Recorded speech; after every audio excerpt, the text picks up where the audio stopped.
Hey guys, welcome back to another tutorial video. So in today's video, I'll show you how to fix Instagram when you aren't receiving the verification code. So first, make sure the phone number or email address connected to your Instagram account is correct.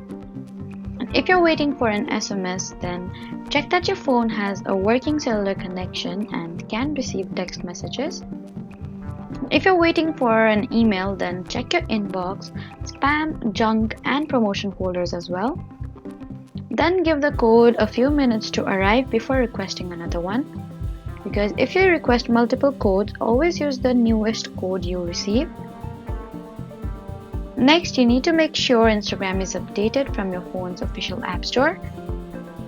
And if that doesn't work, then try closing the Instagram app completely, then reopen it and try the verification process again.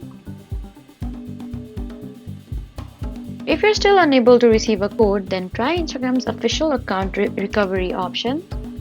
And make sure you're using the official Instagram app or website and never give your verification code to someone claiming they can recover your account.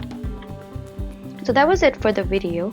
Please do not forget to like, comment, and subscribe for more helpful tutorials. Thank you for watching.